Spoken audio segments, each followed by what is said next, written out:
نن مې لیده د خدای نه ډېر خفه و، یو څو ړانده د خدای نه ډېر خفه و. نن مې لیده د خدای نه ډېر خفه و، یو څو ړانده د خدای نه ډېر خفه و. دا چې ولاړو د ړندو په سترګو هغه باڼه د خدای نه ډېر خفه و. دا چې ولاړو د ړندو په سترګو هغه باڼه د خدای نه ډېر خفه و چې سایه د پلار لیدلې نه وه، هغه واړه د خدای نه ډېر خفه و. چې سایه د پلار لیدلې نه وه، هغه واړه د خدای نه ډېر خفه و چې پښتنو نه به خدای ډېر خفه و، که پښتانه د خدای نه ډېر خفه و. چې پښتنو نه به خدای ډېر خفه و، که پښتانه د خدای نه ډېر خفه و، دا نشه خدای دې خفه کېږي نه خو زه او هغه د خدای نه ډېر خفه و.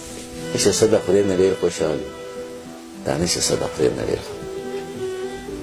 د زول په څوکې دې اوږدې غوښتې، تا دې له غوښتې او تا چې جانانه لوپټې غوښتې، تا دې له غوښتې. کور دې پې جوړ کړه، کاروبار له دې پې وده ورکړه، کور دې پې جوړ کړه، کاروبار له دې پې وده ورکړه، او تا چې د خدای په نوم چندې غوښتې، تا دې له غوښتې. ډېر ښه دی. کور دې پې جوړ کړه، کاروبار له دې پې وده ورکړه، او تا چې د خدای په نوم چندې غوښتې، تا دې له غوښتې. توره په تور باندې دې تور کړل توریالي د وطن، توره په تور باندې دې تور کړل توریالي د وطن، تا چې پرون د دوی نامې غوښتې، تا دې له غوښتې.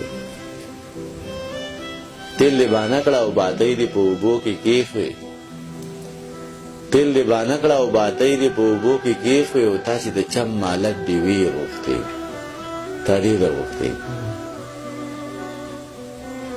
نن دې په خپله غریبۍ کې لوی خیرات کړی و،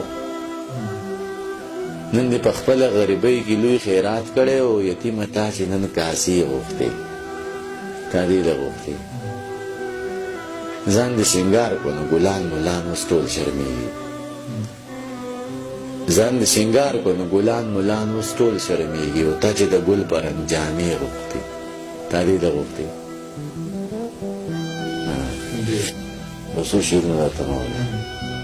دغه غم په ما سیوا دی، دغه غم را سره یوسه، خیر دی ډېر ما ته په سره که ته لږ کم را سره یوسه. دغه غم په ما سیوا دی، دغه غم را سره یوسه، خیر دی ډېر ما ته په سره که ته لږ کم را سره یوسه. راشه دې پولي ته کښېنه، دا واښه ته به روټي که، راشه دی پولی تکینه دا واخت تب روٹی که دغه پن ما ته پشا که دا شړشم را سره یوسه. راشه دی پولی تکینه دا واخت تب روٹی که دغه پن ما ته پشا که دا شړشم را سره یوسه. د منبر د پاسه ناست یو ته سپینې هورې، د منبر د پاسه ناست یو ته سپینې هورې ستایې، راشه خلک ژوندون وسو لږ مرهم را سره یوسه. دا د هجر تورې شپې به د وصال سپوږمۍ رڼا کړي، دا د هجر تورې شپې به د وصال سپوږمۍ رڼا کړي، خو ته لاس په لاس کې راکړه یو قدم را سره یوسه. دا د هجر تورې شپې به د وصال سپوږمۍ رڼا کړي، خو ته لاس په لاس کې راکړه یو قدم را سره یوسه. زه د کلي د هوښیار نه بس په دې خبره بیل شوم، زه د کلي د هوښیار نه بس په دې خبره بیل شوم، ما وې ماله قلم راکړه د بېلبم را سره یوسه. زه د کلي د هوښیار نه بس په دې خبره بیل شوم، ما وې ماله قلم راکړه د بېلبم را سره یوسه.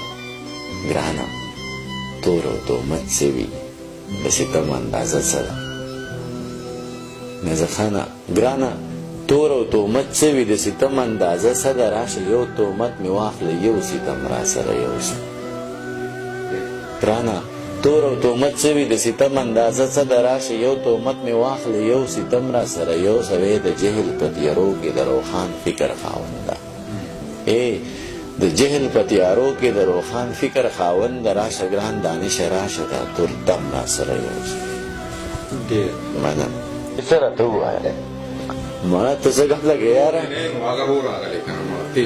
دا به لکه تا ته زه یو ځل غزل یو غزل اتیا ځل ویم یاره، لکه ته وګوره دا ګوره دا سوچ دی نو یاره 20 منټه 2 بجه لکه 2 بجې دي لکه زما رور یم، ستا رور یم نو لکه زه ګنهګار یم چې په تا ته ټوله شپه ناسم شعرونه به درته اوبه ورته وڅښم ښه اوبه ورته وڅښه. سهار وګوره په خپله تا وپاڅو.